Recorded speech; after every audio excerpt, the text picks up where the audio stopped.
शुक्लां ब्रह्म विचारसार परमामाद्यां जगद्व्यापिनीं वीणा पुस्तकधारिणीं अभयदां जाड्यान्धकारापहां हस्ते स्फाटिकमालिकां विदधतीं पद्मासने संस्थितां वन्दे तां परमेश्वरीं भगवतीं बुद्धिप्रदां शारदां। श्री महागणाधिपतये नमः। श्री महासरस्वत्यै नमः। श्री गुरुभ्यो नमः। ఆగస్టు మాసం ఆషాఢ కృష్ణ తదియ శనివారం నుండి శ్రావణ కృష్ణ తదియ సోమవారం వరకు ఉంటున్నది. అయితే ఈ ఆగస్టు మాసంలో గ్రహస్థితికి అనుకూలంగా అంటే గ్రహస్థితి ఆధారంగా మేషాది ద్వాదశ రాశుల వారికి గోచార ఫలితాలు ఎలా ఉన్నాయి అనేటువంటి విషయాన్ని తెలుసుకుందాం. ఈ ఆగస్టు మాసంలో ఉన్నటువంటి గ్రహస్థితిని గనక చూసినట్టయితే సూర్యుడు 17వ తారీఖు వరకు కర్కాటక రాశిలో సంచరిస్తున్నాడు. తదనంతరం సింహరాశిలోకి ప్రవేశించి మాసాంతం కూడాను సింహరాశిలో ఉంటున్నాడు. ఇక కుజుడు 2వ తారీఖు నుండి మాసాంతం వరకు కూడాను మిథున రాశిలో ఉంటున్నాడు. బుధుడు 5వ తారీఖు వరకు మిథున రాశిలో ఉన్నాడు.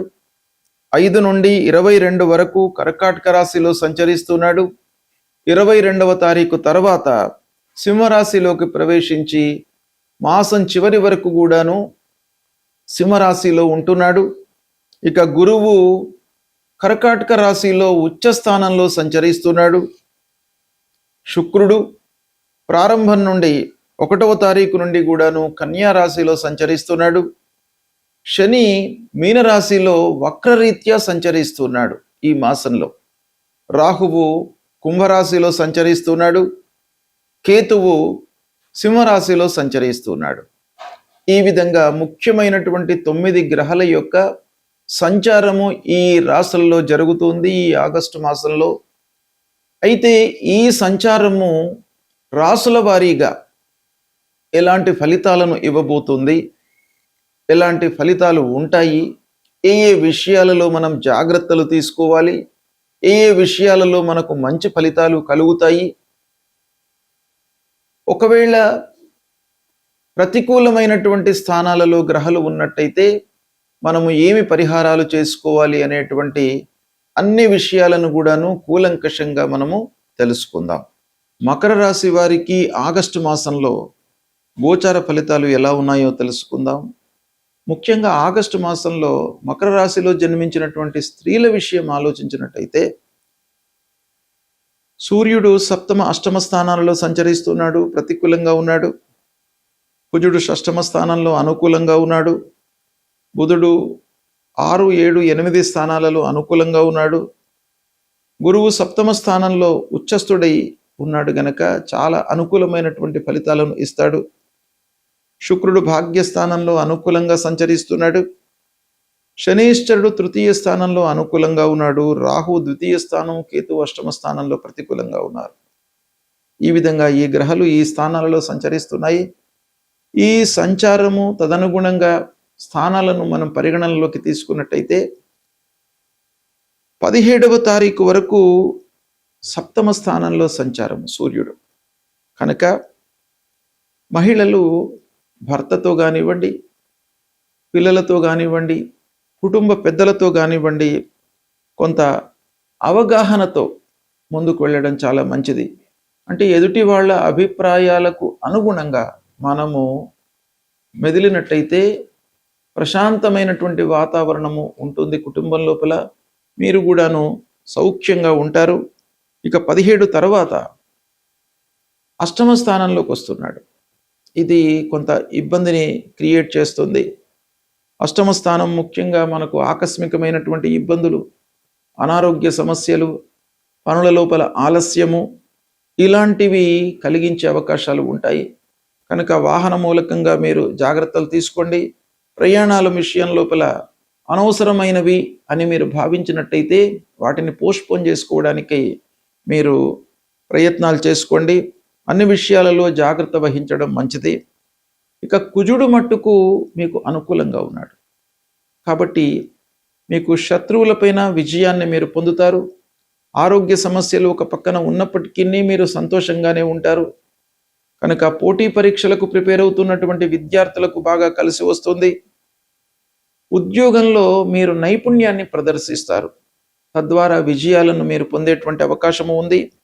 ఒప్పందాలు చేసుకుంటారు. పార్ట్నర్స్తో అనుకూలమైనటువంటి వ్యవహారం ఉంటుంది. ఇకపోతే ఆర్థికపరమైనటువంటి లావాదేవీలు చేసేటప్పుడు డాక్యుమెంటేషన్ కానివ్వండి, బ్యాంకింగ్ వ్యవహారాలలో కానివ్వండి, కొంత జాగ్రత్తగా ఉండడము చాలా అవసరము. ఇకపోతే గురువు 7వ స్థానంలో ఉన్నాడు. వివాహ ప్రయత్నాలలో ఉన్నటువంటి వాళ్లకు వివాహము ఈ మాసం లోపల కుదురుతుంది.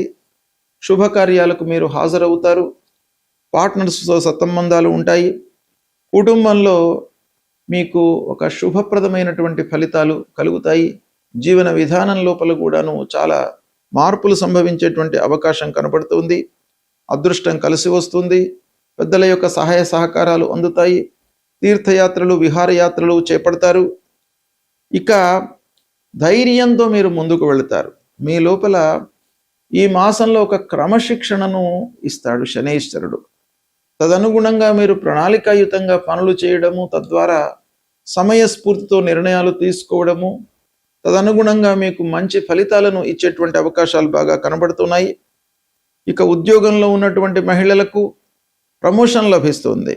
వ్యాపారంలో ఉన్నటువంటి మహిళలు కొత్త ఒప్పందాలు చేసుకోవడము, కొత్త వ్యాపారాన్ని ప్రారంభించడము. ఇక పెళ్ళైనటువంటి మహిళల విషయం ఆలోచించినట్టయితే భర్త, కుటుంబ పెద్దలు, పిల్లల యొక్క సహాయ సహకారాలు మీకు బాగా అందుతాయి. వివాహ ప్రయత్నము అనుకూలిస్తుంది. మంచి సంబంధము కుదురుతుంది.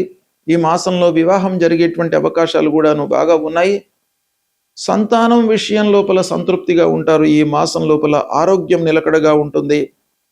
పెట్టుబడుల విషయం లోపల దీర్ఘకాల ప్రయోజనాలను ఆశించి మీరు పెట్టుబడులు పెట్టేటువంటి అవకాశం బాగా ఉంది ఈ మాసం లోపల. ఓవరాల్గా చూసినట్టయితే మకర రాశి వారికి ఆగస్టు మాసము మహిళలకు ముఖ్యంగా అన్ని విధాలుగా కలిసి వస్తుంది. కుటుంబం లోపల మీరు చాలా సంతృప్తిగా ఉంటారు. సద్వినియోగపరచుకోండి. గ్రహస్థితి ప్రతికూలంగా ఉన్నప్పుడు మనము కొన్ని ఇబ్బందికరమైనటువంటి ఫలితాలను పొందే అవకాశం బాగా ఉంటుంది కనుక వాటిని నియంత్రించుకోవడానికి, దుస్థానాల మూలకంగా కలిగేటువంటి ఫలితాలను తగ్గించుకోవడానికి పరిహారాలు చేసుకోవడం చాలా మంచిది. పరిహారము అనంటే మనం ఏం చేయాలి? ఏ గ్రహనైతే మనకు ప్రతికూలంగా సంచరిస్తున్నాడో ఆ గ్రహానికి సంబంధించినటువంటి పరిహారము అంటే దానము, స్తోత్ర పారాయణము చేసుకోవడం చాలా ముఖ్యం. సూర్యుడు ప్రధానమైనటువంటి గ్రహము. అన్ని రకాలుగా మనకు అన్నిటి మీద కూడాను ఆ సూర్యుడి యొక్క ఎఫెక్ట్ ఉంటుంది. ప్రధానంగా ఆరోగ్య ప్రదాత, భాస్కరాదిచ్చేత్ అన్నారు. ఆరోగ్యం అనేటువంటిది సూర్యుడి మూలకంగా కలుగుతుంది. ఆరోగ్యము అన్నిటిపైన కూడాను ఇండైరెక్ట్గా ప్రభావాన్ని చూపిస్తుంది గనక సూర్యుడు ఒకవేళ మన రాశి ప్రకారంగా ప్రతికూలంగా సంచరించినట్టయితే సూర్య భగవానుని ప్రీతి చేసుకోవడానికి ప్రథమ ప్రాధాన్యత ఇవ్వాలి. సూర్యుడి కొరకై మనం ఏం చేయాలి? ప్రథమంగా ఉదయం పూట లేచి సూర్య నమస్కారాలు చేయడము, సూర్యుడికి అర్ఘ్య ప్రదానము చేయడము, ఆదిత్య హృదయము పారాయణం చేసుకోవడము, 12 సార్లు సూర్యుడికి నమస్కారం చేసుకోవడము, భూమికి నమస్కారం చేసుకోవడము, సూర్యుడికి సంబంధించినటువంటి మూలమంత్రము జపా కుసుమ సంకాశం కాశ్యపేయం మహద్యుతిం తమోరిం సర్వపాపఘ్నం ప్రణతోస్మి దివాకరం అనేటువంటి ఈ మూలమంత్రాన్ని ప్రతినిత్యం కూడాను చదువుకున్నట్టయితే మీకు ఆరోగ్య సమస్యలు లేకుండా ఉంటాయి. ఆరోగ్యం బాగా ఉన్నట్టయితే మీరు అద్భుతాలను సృష్టించేటువంటి అవకాశాలు ఉన్నాయి. కాబట్టి సూర్యుడిని మీరు ప్రీతి చేసుకోవడం చాలా ముఖ్యం. ఇక రెండవది అంగారకుడు, కుజుడు. మన లోపల అనవసరమైనటువంటి ఉద్రేకాన్ని, ఆవేశాన్ని ప్రతికూలంగా సంచరిస్తున్నటువంటి సమయంలో క్రియేట్ చేస్తాడు కనుక ఆ అంగారకుడిని ప్రీతి చేసుకోవడానికై మీరు సుబ్రహ్మణ్య స్వామిని కొలవడం చాలా ముఖ్యం. సుబ్రహ్మణ్య స్వామి దేవాలయానికి వెళ్ళండి. అంగారకుడికి సంబంధించినటువంటి మూల మంత్రాన్ని ప్రతినిత్యం కూడాను చదువుకోండి. ధరణీ గర్భ సంభూతం విద్యుత్ కాంచన సన్నిభం కుమారం శక్తిహస్తంచ మంగళం ప్రణమామ్యహం అనేటువంటి ఈ మూల మంత్రాన్ని ప్రతినిత్యం చదువుకోండి. ఇక గురువు ప్రధానమైనటువంటి గ్రహము, అన్ని విషయాలను ప్రభావితం చేసేటువంటి గ్రహము.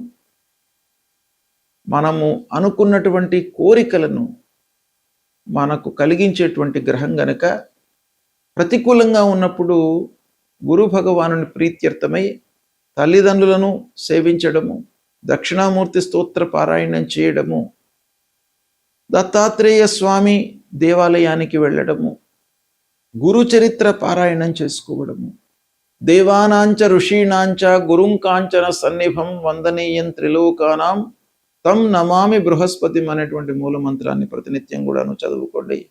మీకు మంచి ఫలితాలు కలుగుతాయి. ఇక శనైశ్చరుడు ప్రధానమైనటువంటి గ్రహము, ఎక్కువ రోజులు ఒక రాశిలో సంచరించేటువంటి గ్రహము కనుక ఆ గ్రహం యొక్క ప్రభావం కూడాను మనకు చాలా ఉంటుంది. కనుక దుస్థానంలో సంచరిస్తున్నటువంటి సమయం లోపల శనికి సంబంధించినటువంటి మూలమంత్రం నీలాంజన సమాభాసం రవిపుత్రం యమాగ్రజం ఛాయా మార్తాండ సంభూతం తం నమామి శనైశ్చరం అనేటువంటి మూలమంత్రాన్ని ప్రతినిత్యం చదువుకోండి. ఆంజనేయ స్వామి దేవాలయానికి వెళ్ళండి. ఆంజనేయ స్వామి మూలకంగా, ఆయన యొక్క అనుగ్రహం మూలకంగా మీ లోపల భయభ్రాంతులు లేకుండా ధైర్యము, బుద్ధి, బలము ఇవన్నీ కూడాను మీకు సమకూరుస్తాడు. కాబట్టి ఆంజనేయ స్వామి, తప్పకుండా ఆంజనేయ స్వామిని దర్శించుకోండి. హనుమాన్ చాలీసా చదువుకోండి. ఇక రాహువు చాలా రోజులు ఒక రాశిలో ఉండేటువంటి గ్రహము.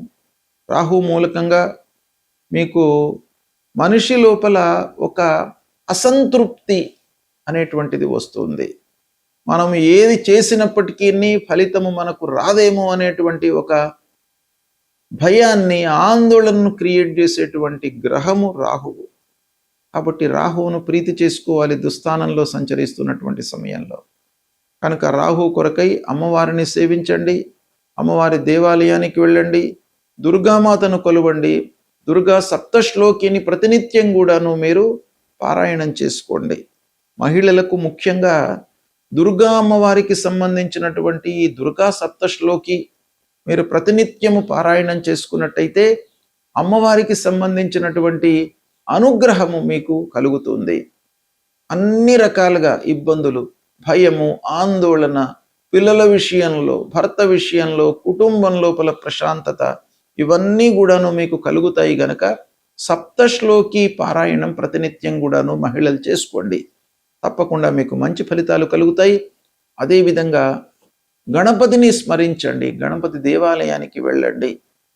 సంకష్టహర చతుర్థి అనేటువంటిది ప్రతి మాసం లోపల పౌర్ణిమ తర్వాత 4వ రోజున వస్తుంది. ఆ రోజు మీరు ఉదయం నుండి చంద్రోదయం వరకు ఉపవాసము ఉండి గణపతిని సేవించి చంద్రోదయం అయిన తర్వాత మీరు భుజించినట్టయితే ఆ విఘ్న నాయకుని యొక్క అనుగ్రహం మీకు లభిస్తుంది. పనుల లోపల ఆటంకాలు లేకుండా మిమ్మల్ని కాపాడతాడు. ఇవి మీరు ఆచరించండి, సత్ఫలితాలను పొందుతారు. శుభము.